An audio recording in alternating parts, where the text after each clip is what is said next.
Led Zeppelin was America's biggest, baddest, most beloved rock band of the 1970s. Critics hated them. Parents hated them. A generation of teenagers worshipped them, and several have since. What makes Led Zeppelin's music and their mystique as mesmerizing today as it was almost 40 years ago when the band stepped out on stage?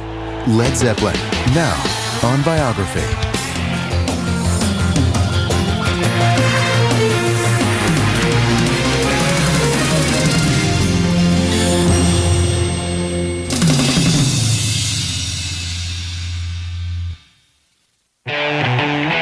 Since their debut on October 17, 1968 in Surrey, England, the name of the British band Led Zeppelin has been synonymous with excess. Those guys were golden gods, and they knew it. They took advantage of it, obviously. By the time they were big, they certainly had got it down to a fine art. Shake for me, girl. Nobody pushed the music as far or pulled audiences in as close. When they really got moving in some of those grooves that they would lay down, they could just reach out and unify all those thousands of people and lift them up, just like a pagan dance. No other band generated the heat. Of course it's sex, it's what sells. It doesn't matter whether you're selling it to a man or a woman, it's rock and roll, it's sex. Or the beat. The whole building was rocking, and there was 4 of them. It was, for me, fantastic. I was so gobsmacked. No other band had their chemistry. They conjured up a whole world beyond reality. On stage or in the imagination. Is Jimmy Page into Satanism? Nobody knows. Who cares even, really? No other band experienced the triumphs or the tragedies. And no other band except the Beatles ever sold more records. They really made recordings which today are selling in huge quantities to young people all over the world. In their 12 years together, Led Zeppelin created several of rock music's most celebrated anthems. Dazed and Confused, Whole Lotta Love, Kashmir, and Stairway to Heaven were a major part of the soundtrack of the 1970s. Of all the rock and roll bands, including the early great ones, Rolling Stones, Beatles, I think that Led Zeppelin has the strongest influence on young bands today of any group in the history of rock and roll. Powered by their musical talent, their passion, and the heavy-hitting business tactics of manager Peter Grant, Led Zeppelin turned the music business into the Led Zeppelin industry. One of the brilliant strategies about the whole Led Zeppelin era was that they maintained the myth by not doing the ordinary, by not doing TV interviews and press, but leaving their fans wanting more, along with changing of the whole industry from it being the promoter making money and paying the band, saying, no, we're the band, we are the success, we'll take the money and pay you a percentage. There are a lot of things they've never done. They never put out a single, ever. Zeppelin's refusal to put out the usual 3-minute singles forced the audience to buy an entire album if they liked a song. And to pay a different kind of attention to the music Zeppelin was making.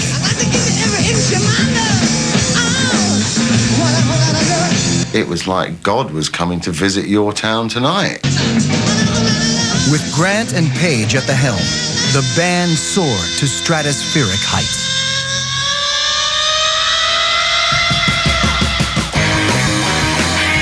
And that was all part of the strategy, to create the buzz. The occupants of these limousines don't rule countries, don't make oil deals. They don't even make million-dollar movies. They are the Led Zeppelin, a rock group on tour. And the Zeppelin is very big. Led Zeppelin broke every existing record for attendance, record sales, hero worship, and rock and roll decadence. Led Zeppelin left pop culture with a bunch of broken windows and kicked down doors and changed sexual mores. And they gave a lot of young bands a lot of big ideas. Ironically, the name Led Zeppelin was a joke made by Keith Moon or John Entwistle of the band The Who, at a time when they were considering forming a band with some of Zeppelin's members. It was a quip about the likelihood of such a band taking off.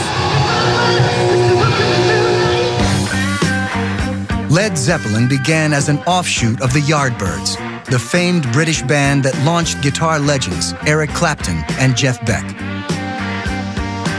In 1966, Jimmy Page had taken over as lead guitarist, but the Yardbirds were already falling apart. When the Yardbirds finally imploded, manager Peter Grant offered Jimmy an already booked Scandinavian tour and the name The New Yardbirds, if he wanted it. Page was only too keen. He set about rounding up a new band. Jimmy Page, we knew because he was the guitarist of choice for recording sessions as a studio musician.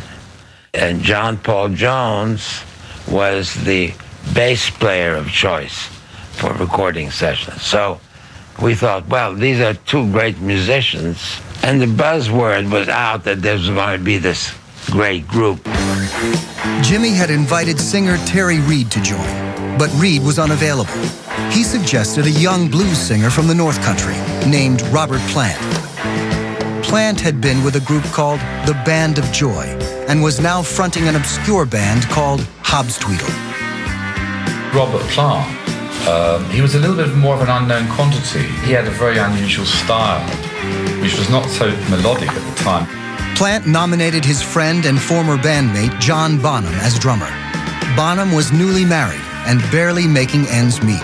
He hesitated to give up his first decently paying gig with another band.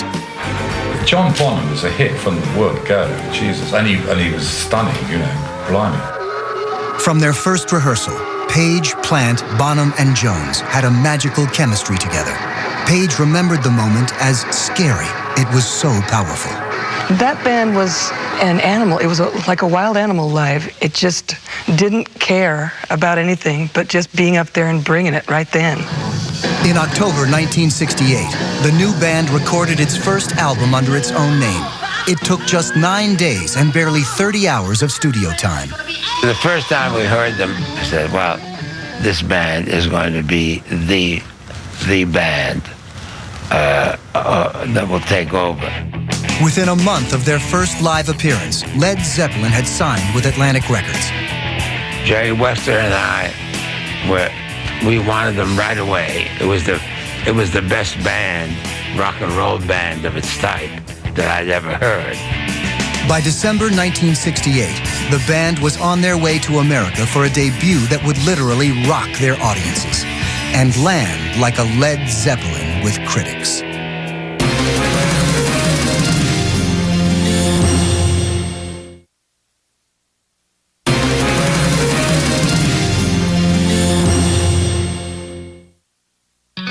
Before they had ever played together, Jimmy Page and Robert Plant spent several days at Jimmy's houseboat alongside the River Thames, talking about music.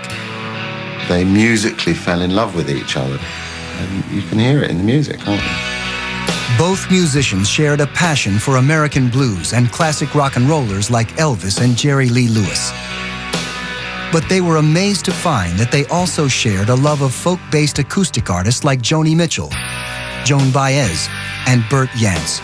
Robert and Jimmy had the English folk background also coming in. There was a softer side.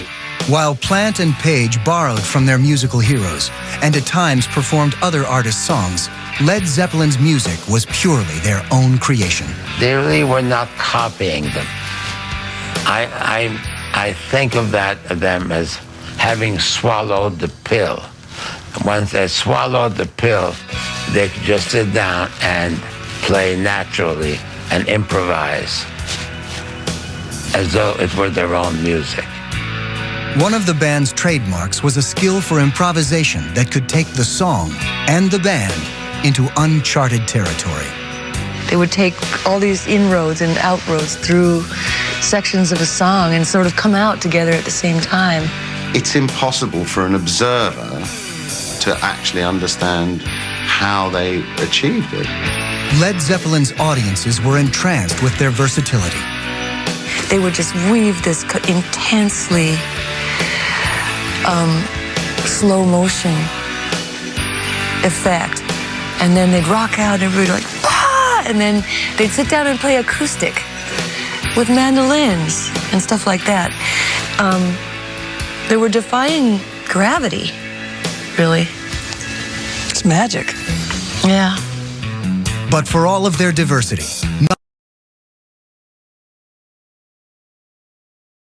American blues.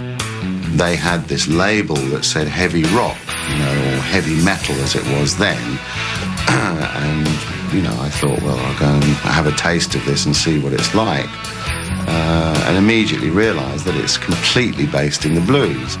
The exotic sounds and rhythms that flavored Zeppelin's music took audiences beyond the scope of their own lives, often beyond their own consciousness. I think anyone who ever went to a Led Zeppelin concert is aware that it was a group trance that occurred there.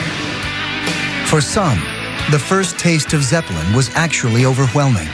They started doing the Lemon Song, and all around us, we saw girls and women just going into this frenzy, and our eyes got kind of big, and we were like, what's that lemon thing all about? You know, it kind of freaked us out, and we ended up leaving. Zeppelins' music wasn't the only thing affecting their audience's consciousness, especially in the United States. And it was the whole thing coming out of the 60s into the early 70s, you know, it was free love, man. Let's get high. Go and see Led Zeppelin. Great. The early days were mind-blowing for the band as well. Plant and Bonham were barely 20 and fresh from small towns in the Midlands. Suddenly, there were no limits. The Continental Hyatt House Hotel in Los Angeles, where Zeppelin set up U.S. headquarters, became known as the Riot House. The band invited their hosts to enjoy themselves as well. And the fun wasn't just confined to hotel rooms. There was a friend of the band called B.P. Fallon. We rounded up a couple of sheep, and while he was asleep in bed, we ushered them into his room and lit a flare and threw it in there, and he woke up with his sheep freaking out around his bed. You know, schoolboy stuff. Fantastic fun. With spin being a Led Zeppelin specialty, fans will never know how much was true. But of course, the bigger the rumors, the greater the publicity. Whatever took place on the road, all of the band members maintained that they were devoted family men, and all did have children at home. Of course, these wives and children almost never joined the tour. Going home is like going to Sanctuary, and going on the road is like going to Sanctuary. Sanctuary was essential. In 1971, a music festival in Milan became a riot when 12,000 fans locked horns with police.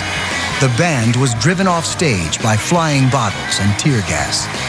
Eventually, Zeppelin's extreme lifestyle took an extreme toll. But from their dancing days in the early 70s till their crash landing in 1980, Zeppelin was unstoppable, especially in America. The whole American culture with Woodstock and everything was that it was okay to go and let your hair down at a concert, you know. And that certainly happened at all Led Zeppelin's concerts. Hair was let way down. Critics, however, were unimpressed. When Led Zeppelin was actually performing and making records and so forth, the serious critics did not really like them. After Led Zeppelin's first hour-long show in Denver, Colorado on December 26, 1968, Robert Plant's singing was described as having no special appeal.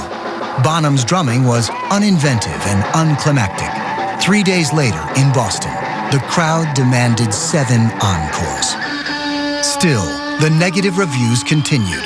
In 1969, Rolling Stone magazine judged Zeppelin's efforts self-indulgent and restricted. Not only did fans send protest letters, they bought concert tickets and records. In 1975, Led Zeppelin was the first band in history to have 6 albums on the record charts at once. It took this for the press in England to grudgingly acknowledge their achievement. Throughout their career, Led Zeppelin and their music floated miles above their critical reputation, never stopping to look back for guidance or judgment. It was their music. They played it the way they chose to be. And if the audience reacted favorably, what more can you ask for? Today, Zeppelin's legendary faith in themselves and their music seems more than justified. When their 5.5-hour-long career retrospective was released, Led Zeppelin hit #1 again, though they hadn't played together as a band in 23 years.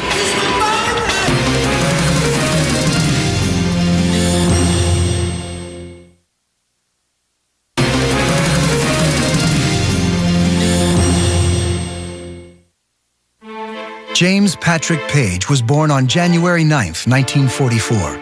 He grew up in an uninspired suburb near London's Heathrow Airport. Jimmy was an artistic-only child with a delicate constitution. He spent a good deal of time alone because no other children lived on his road. For all his physical frailty, Jimmy Page grew up to compose several of rock music's hardest-hitting and most enduring anthems. He's very effete in many ways, Jimmy. And his voice is also quite an effete voice. And yet from this persona comes this incredibly this heavy rock music. I mean, deep down, big. When Jimmy heard the Elvis Presley song, Baby Let's Play House, he said to himself, "That's it, I'm off." At 12, he started teaching himself to play guitar. He began by copying American rock and roll records, then branched out to blues guitarists like Elmore James and B.B. King. What really clinched Page's devotion to rock and roll was how forbidden it was. He claims that his teachers took away his guitar until 4 o'clock to keep him focused on his studies. In 1959, Page joined his first band. After a few debilitating months on the road, he got very ill and decided to pursue a career in fine art instead. But even as an art student, he continued playing guitar. While at art school, a classmate introduced Page to her brother, a young guitarist named Jeff Beck. Few people at the time had electric guitars. Even fewer were as obsessed as these two. Page and Beck inspired and infuriated each other for years to come. A great fan of their playing, Jimmy's mother brought them tea while they jammed in her front room on weekends. Jimmy's mother was a big figure in his life. I mean, he didn't get on too well with his father, I remember, but he adored his mother, and they were very close. In 1963, 19-year-old Jimmy was playing during intermission at a popular London blues club. Someone asked if he'd like to play on a record, and a historic career was launched. Page quickly became the most wanted session guitarist on the lively English recording scene. All day long, he switched effortlessly between pop, folk, film scores, and country music. He recorded with hundreds of artists, from Donovan to the Kinks, and from the Rolling Stones to Burt Bacharach. Page even played on The Who's debut single, I Can't Explain. He was a true professional. And talented, of course. So he was like clockwork, Jimmy. Though Jimmy excelled at studio work, for a musician of his skill and creativity, it soon got old. Jimmy had been stuck in poky little studios. He now wanted a bit of live music, getting out there on the road with a band. In 1966, Jimmy joined his friend Jeff Beck at a Yardbirds concert. When one of the Yardbirds quit after the show, Page jumped in. He was so eager to join the band that he agreed to play bass, though he had never picked one up before. He was that desperate to get into the band, you know. He wanted to play bass. He was happy to play bass. He'd have played drums, probably, I think, if he got him on the road. Led Zeppelin was Jimmy's chance to put into play all the creative energy he had been storing up. Robert Plant was the ideal counterpart. Robert really was continuously the extrovert, and Jimmy was often the introvert. So as a team, it was fascinating and was pleasing to the eye and the ear, you know. Supported by the bionic John Bonham on drums, Page was free to go wherever the music took him. They had a real playful touch with each other as players, and they were always, I think, kind of in some kind of race to do the unexpected, you know. Fans were transported by Jimmy's total abandonment and by the show he put on as he played. I always find myself channeling Jimmy Page on stage because his sort of the soulful nature of his really intense energy on stage as a player. To this day, the name Jimmy Page is sacred to young guitar players who have only seen his performances on video and DVDs. You go into any music store and kids today are still trying to play Stairway to Heaven to try out the new guitar, you know. Well, that's got to say a lot, hasn't it, you know? This is the riff that I want to be able to play, and I'm only 12. Page's years in the studios gave him a major advantage as a producer and performer. Dramatic effects like bowing his guitar or playing a theremin on stage earned Page a reputation as a wizard.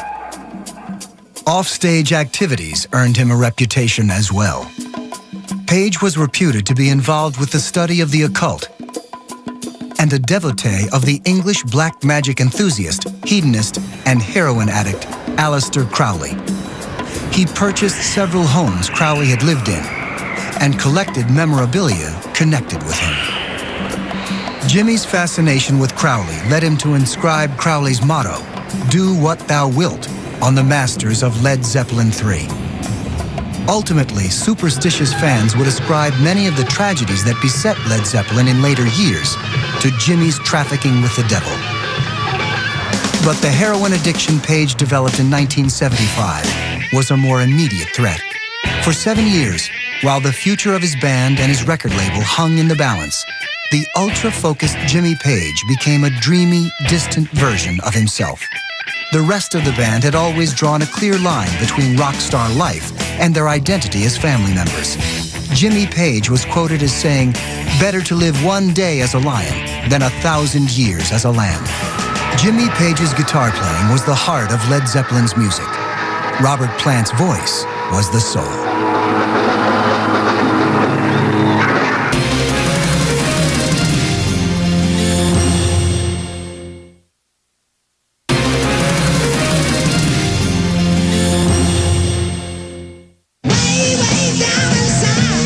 Robert Plant's unmistakable voice graced every one of 10 Led Zeppelin albums for 12 years.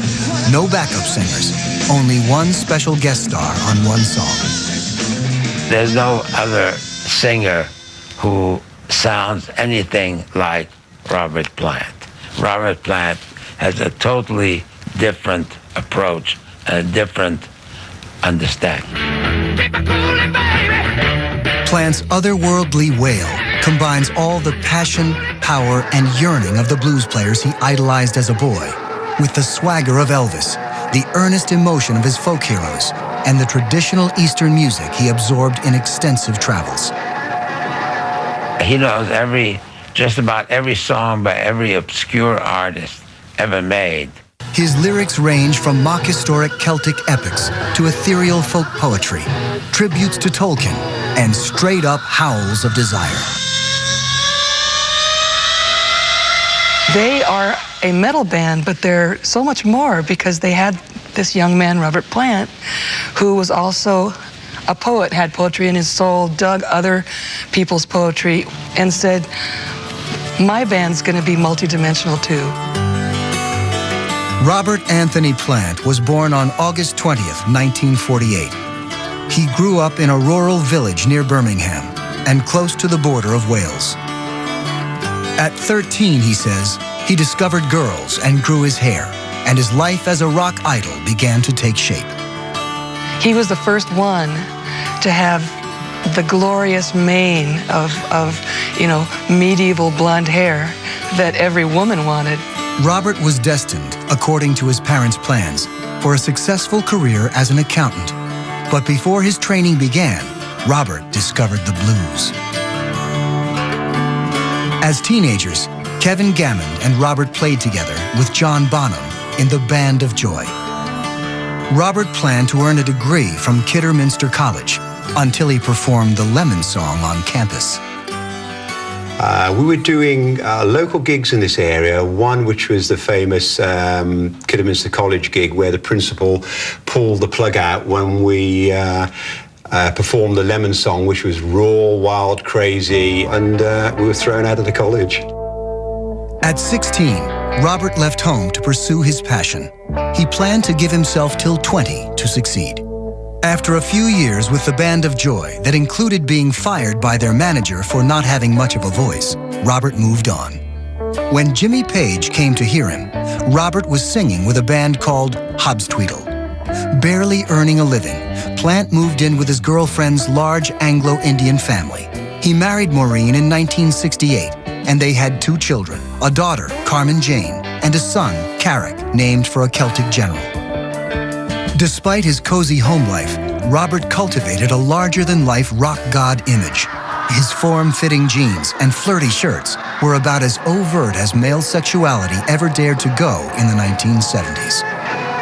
He was one hot guy. I mean, why do you think it all worked so well?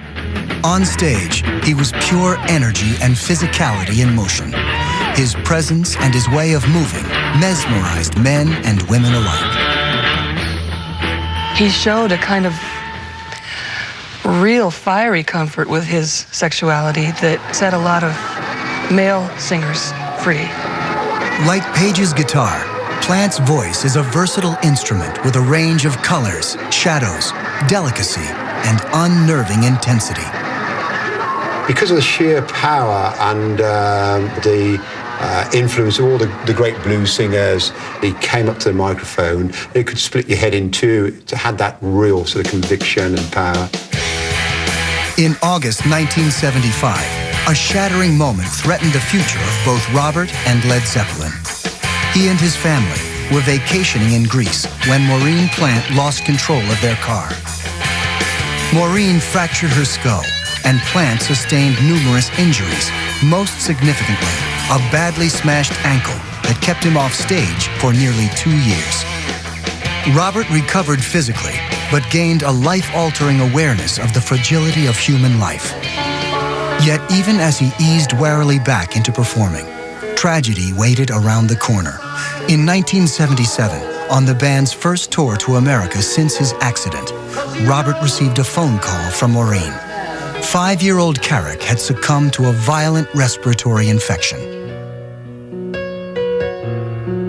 Dear Robert experienced the thing that we all fear the most, you know. His son died while we were away. Robert was immobilized. His old mate John Bonham showed up to hold Plant and grieve with him. Robert questioned his entire existence and purpose in life. Whether Led Zeppelin continued or not seemed of little consequence. I think that his passion for music took a huge dent, and eventually he's rekindled it, you know. But I think that it probably changed his priorities in life quite a lot. In early 1979, Plant agreed to return to the stage. Led Zeppelin delivered a historic series of concerts in England that changed their status in the British press once and for all. Robert and Maureen, meanwhile, had gratefully welcomed the birth of a second son, Logan. Though Robert would never recover from the loss of Carrick, a tolerable existence had begun to seem possible. Peter Grant planned a massive tour of the U.S. for the fall of 1980, but the Zeppelin was about to lose altitude unexpectedly.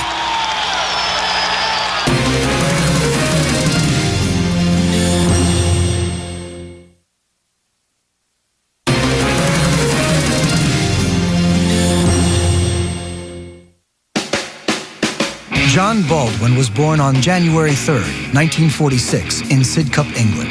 His father, Joe, was a successful pianist and arranger. His mother also worked in the music business, so the family often toured and performed together. John received an extensive musical education at a prestigious boarding school. By age 14, he was choirmaster and organist at his local church. His family encouraged him to pursue music. John's father urged him to take up the saxophone, but John convinced him that he could earn a living playing the bass. He's such a musical talent, such a multi-instrumental talent. It enabled that band to do what they did live. Baldwin changed his name to John Paul Jones at the suggestion of his friend, the manager of the Rolling Stones, who had seen the more intriguing name on a French movie poster. Within the band, he was known as Jonesy. By 16, Jones was playing bass for a popular band. He soon moved on to a prolific career as a session musician in the same league with Jimmy Page. He played on or arranged innumerable recordings for artists like Donovan, Shirley Bassey, the Rolling Stones, Rod Stewart, and Cat Stevens. In fact, he and Page met at a session for Donovan's Hurdy-Gurdy Man. But for Jones as well as Page, life in the studio, while profitable, was a dead end. When Jones' wife, Mo, suggested that he call and find out what Jimmy Page was up to, she was hoping to help him find a way out of a tedious routine. Jones admired Jimmy. He dutifully made the phone call. Life was never dull again. Many of Zeppelin's best-known compositions originated with Jones. On others, he could be relied on to bring in the funk or weave a gossamer thread. No one really understands the whole contribution that John Paul Jones made. I mean, if you really listen to Stairway to Heaven and listen to the keyboards or Rain Song, you know, that's some big stuff John Paul Jones is doing. While Jones was responsible for his share of mischief on the road, he became known, if only in comparison, as the quiet one. He always looks like he's the quiet one, and I've certainly heard him being very, very loud. As time went on, Jones often stayed at a separate hotel on tour. He visited friends and explored each new city. I think they all had fun together, and I think when it was downtime, they would have their own separate things to do. Always a pro, he never failed to show up on time and ready to play. Between commitments, Jones maintained a quiet country life in Devon with his wife and 3 daughters. Like Plant, he recharged and enjoyed his family. One of Jones' proudest claims was that the rhythm section he created with drummer John Bonham made the girls in the Zeppelin's audience get up and dance. How could they resist? John Bonham. John Bonham. Speaking of the hammer of the gods, we come to John Bonham. John Henry Bonham was born to play the drums. John Bonham, Bonzo, was one of the most aggressive, hard-hitting, lead-footed drummers that ever existed. Born on May 31st, 1948, in Redditch, Worcestershire, he was the son of a carpenter. At 5, his father presented him with his first set of drums, his mother's pots and pans, and a tin of bath salts strung together. By age 10, he received an actual snare drum. At age 17, while working construction with his father and playing drums on the side, he married his high school sweetheart. Money was scarce. He promised Pat that he would give up drumming and do something profitable. Until he met Robert Plant. Bonham played in both of Plant's bands, but had recently snagged a decently paying gig when Jimmy Page tried to recruit him for his new band. Even though his friend Robert had already signed on, Bonzo hesitated. But Robert and Jimmy didn't let up. Bonzo became the engine that drove Jimmy Page and Led Zeppelin higher, tighter, and harder than any other rock band. During the live performance, Jimmy would spend most of the time right in front of the kick drum, in his back like this. And that was the groove. He could play with his hands. He could play with 4 drumsticks in each hand. He could play all night. What Bonzo couldn't do was downshift.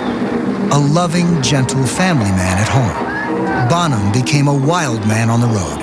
His alcohol and drug intake was as huge as his drumming. After a show in Belfast, Ireland, a drunken Bonzo and a friend threatened the staff in a restaurant with a knife for being closed when they were hungry. The band's road manager, Richard Cole, arrived in time to knock him out. This was not unusual behavior for Bonzo or for Richard Cole. On Bonzo's 25th birthday, held in a Los Angeles hotel, George Harrison dumped the top tier of Bonham's birthday cake on his head. Bonzo picked up Harrison and Pattie Boyd and deposited them in the pool. Harrison said it was the best party he'd been to in ages. Just fun, you know. Boys being boys. But the partying couldn't last forever. On September 25th, 1980, the band met at Jimmy Page's mansion to rehearse for their first American tour after Carrick's death. Bonzo loosened up with a few drinks and played splendidly. After passing out on a sofa, he was helped to a bedroom, where during the night he regurgitated in his sleep and asphyxiated. He was discovered next morning by Benji Lefavre. I said to Jimmy and Robert, don't go up there, you don't need to see this, but that's just fact, you know. He died. It was tragic. It hit us all really hard, you know, it's like losing a sibling. Bonzo was the motor. There was no going forward without him. On December 4th, 1980, Led Zeppelin decided unanimously to disband. The band issued a statement that said, "The loss of our dear friend and the deep sense of harmony felt by ourselves and our manager have led us to decide that we could not continue as we were."